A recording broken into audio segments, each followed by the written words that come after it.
All right, so today we're diving into a blog post, Ooh. but not just any blog post. Okay. This one is from kianmeng.org, and it's written by a self-described old software plumber Interesting. who also happens to be Okay. a gardening enthusiast. Sounds right up our alley. And when I say enthusiast, I mean it. Oh, This post yeah. is part 397 Wow. in a series called Notes on Gardening. Okay, so they've been at this for a while then. Yeah, this is someone who really knows their stuff. All right, well, I'm interested to hear what they have to say. Today's entry is from December 24th, 2024. Very recent. And it's all about Torenia fournieri, Torenia fournieri. or, as it's more commonly known, Uh-huh. the wishbone flower. Interesting. I'm not familiar with that one. Now, what really got me hooked on this post Yeah. is the blogger's just pure excitement about this little plant. Okay. He even mentions being struck by vivid images of it. That's curious. I know, right? It makes you wonder what images he was looking at. Yeah, he doesn't tell us, does he? Not a clue, but it definitely piques your interest. It does. It makes you wonder if there's some kind of personal connection there. Sparking his interest. Possibly, but what we do know Yeah. is that this Torenia fournieri Rah. thrives in his local environment, Which would make it. making it Yep. a prime candidate for his garden. Absolutely. That's a huge plus for any gardener to find plants that just naturally do well in their area. Totally. Now, for our listeners who might not be as familiar with the wishbone flower, Sure. can you give us a little rundown of what they look like? You got it. So picture a delicate plant with small, very colorful flowers. Okay. And the wishbone part of the name actually comes from the shape of the flower. It really does resemble a tiny little wishbone. I like that. Yeah, and these flowers are annuals, Okay. meaning they complete their life cycle Uh-huh. within a single growing season, Gotcha. So one and done. pretty much. All right, now here's where things get even more interesting. Okay, lay it on me. The blogger mentions this great gardening tip Oh, I love a good tip.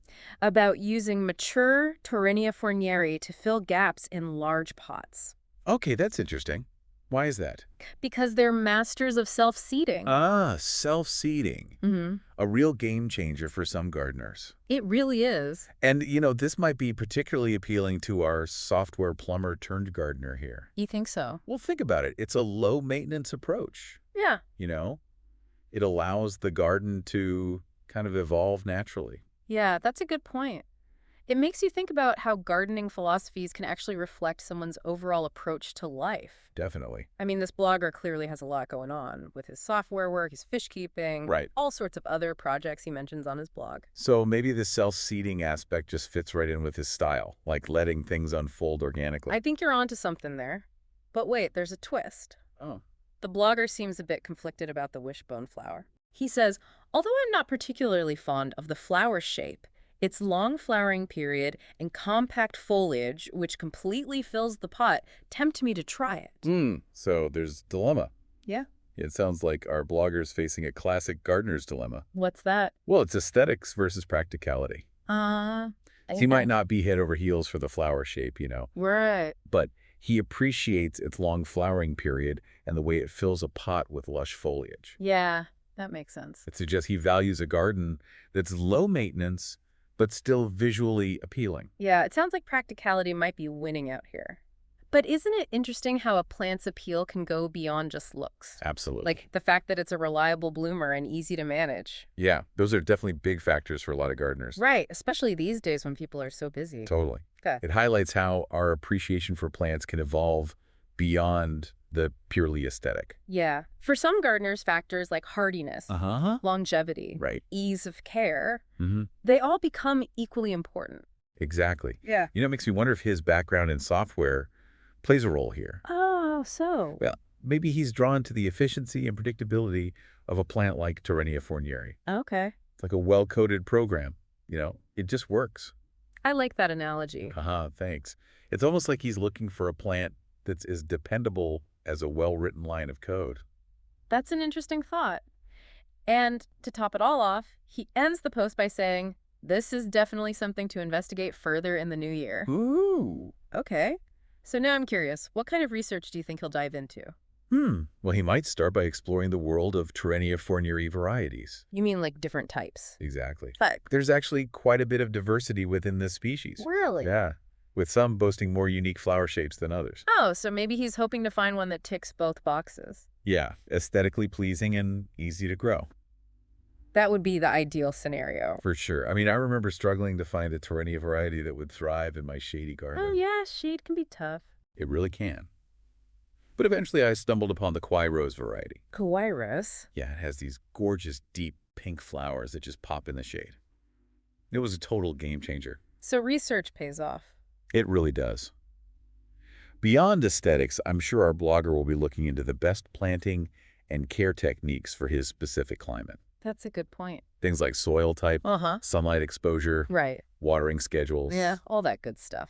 They can make a huge difference in a plant's success. For sure. It sounds like he's approaching this with the same meticulousness he probably brings to his software projects. Yeah, no detail will be left to chance. I can appreciate that. This whole deep dive has given us a glimpse into the mind of a dedicated gardener, constantly seeking new plants and knowledge to enrich their green space.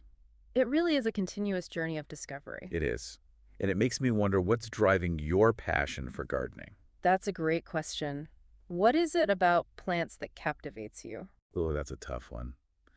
I'd say for me, it's this constant interplay between science and art. I like that. Gardening is about understanding the biological needs of plants, Yeah. but it's also about creating beauty Yeah. and fostering this connection with nature. Totally.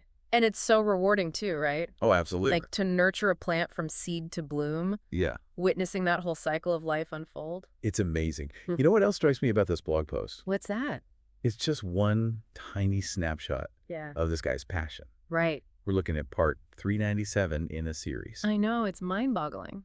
Imagine the depth of knowledge and experience contained in nearly 400 blog posts. It's incredible. It's a testament to the endless fascination that gardening holds for so many people. It really is. And it makes you realize that even the most seemingly ordinary blog post can be a window into a whole world of passion and expertise. Exactly. And in this case, it's a software plumber who's leading the way, showing us the beauty and intrigue of the plant world. Yeah, it's a good reminder that we can find inspiration and knowledge in the most unexpected places. Absolutely.